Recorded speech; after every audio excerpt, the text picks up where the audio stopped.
Hello, mathmates, it's Betsy here, and today we are going to work on reducing fractions. The smaller the numbers, the easier they are to work with. That's why we reduce fractions. But before we get started, let's take a look at what Emoji Betsy has to say. Time for a review, mathmates. Regular review of material enhances memory retention and recall. Of course, right? The more we come back to something, the better chance we're going to remember it.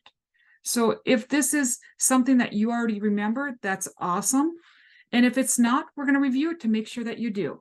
We want smaller numbers, right? Just easier to work with. So let's take a look at the first one up here. 35 divided by 10. Look at the smaller number, which is 10, and ask yourself, what multiplies a 10? 1 times 10 and 2 times 5. Of those numbers, what's the biggest one that goes into the other number, 35? Well, will 10 go into 35 evenly? No, you'd get a decimal. Will 5 go into 35 evenly? Yes. So 5 is the biggest number that goes into both 35 and 10 evenly. 35 divided by 5 is 7. 10 divided by 5 is 2. And there we reduce the fraction.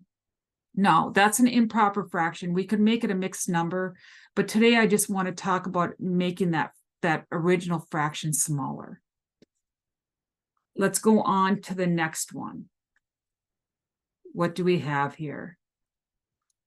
36 divided by 24. Another good thing to remember is you see how the 36 ends in an even number and 24 does also. They're both even numbers. You know at least 2 will go into both of them, so you should be able to reduce them a little bit at least. But let's look at 24. 1 times 24, 2 times 12, 3 times 8, and 4 times 6. Those are all the numbers that go into 24 evenly. Now we want to find of those numbers, what's the biggest one that goes into 36? So start with your biggest number here, 24. Will 24 go into 36 evenly? No, you'll get a decimal. So let's cross that one off. The next biggest number is 12. Will 12 go into 36 evenly? Yes. So that means we can divide the top and bottom by 12 to reduce our fraction. And when we do that, 36 divided by 12 is 3, and 24 divided by 12 is 2, and we've reduced our fraction. Isn't this much better, 3 over 2 instead of 36 over 24? Much smaller numbers, more relatable. 3 over 2 is 1.5. Let's take a look up here at 80 over 60. Now, I'm going to tell you a little trick here. When the top and bottom numbers, your numerator and denominator, end in zeros, you can just cross that last zero off like that. And that's like dividing by 10. When we do that, look how much it changes our fraction. It makes it much smaller numbers, doesn't it? And then all we have to do is look at the smaller number again, the 6. What multiplies the 6? 1 times 6 and 2 times 3. Of those numbers, what's the biggest one that will go into 8? Well, will 6 go into 8 evenly? No, you'll get a decimal. Will 3 go into 8 evenly? Nope, you'll get a decimal. But 2 goes into 8 evenly, so we can reduce the top and bottom by 2. And we do that, we get 4/3. Isn't that much better to look at than 80 over 60? It's more relatable. That's why we reduce numbers. I want to take a look at this 80 over 60 one more time. I'm going to change it. Let's say it's 800 over 6,000. If they end in zeros, you can cancel zeros. I got 2 zeros on the top, so I can cancel 2 zeros on the bottom. That's like dividing by 100. So what am I left with? I'm left with 8 over 60. Much better. I know I can still reduce because both numbers are even, but by what? So look at the smaller number 8. What goes into 8? 1 times 8 and 2 times 4. And of these numbers, what's the biggest one that goes into 60?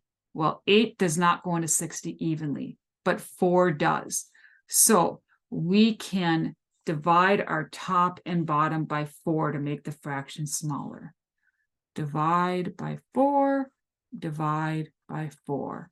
And when we do that, let's get these out of the way here. 8 divided by 4 is 2, and 60 divided by 4 is 15. And that's our reduced answer. We started with 800 over 6,000, and we were able to reduce it to 2 over 15. Big difference. You doing okay? All right, let's move on to the next one. 68 over 34. Again, you already know that at least 2 will work because they're both even. But let's see if we can do better than that. Which number do we look at?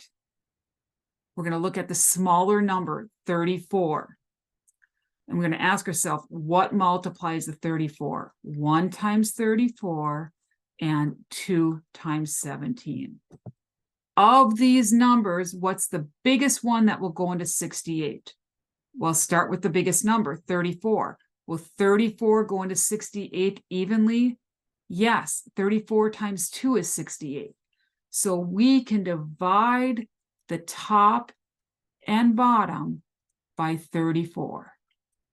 When we do that, 68 divided by 34 is 2. 34 divided by 34 is 1. And 2 divided by 1 is just 2. We doing okay? Our last problem here. I'm going to erase a little bit to give us a little room. Let's get rid of this problem here. We're looking at a mixed number. When you're reducing a mixed number, you're leaving the number out front alone. You're just reducing the fraction. So when I do my final answer here, my final answer is going to have that 7 out front. So let's just put that 7 down here right now. And then we're going to take a look at the 12 and 18. Again, they're both even, which means 2 at least goes into both of them. So we know we can at least reduce it somewhat. I'm going to take a look at what multiplies the 12. 1 times 12, 2 times 6, and 3 times 4. Now, of these numbers, what's the biggest one that will go into 18? So let's start with the biggest number, 12. Will 12 go into 18 evenly? No, it'll be a decimal. So the answer is not 12. What's the next biggest number? 6. Will 6 go into 18 evenly? Yes. So we can reduce the top and bottom by 6. And what do we get? 12 divided by 6 is 2. 18 divided by 6 is 3. So we can bring that over here and put it with our 7. And we got 7 2/3. And that's our answer. Now, what do you notice about all of these? You're dividing the top and bottom by the same number every time. Top and bottom by the same number. Remember that. I hope this was helpful, and I hope you'll subscribe and share. Thank you.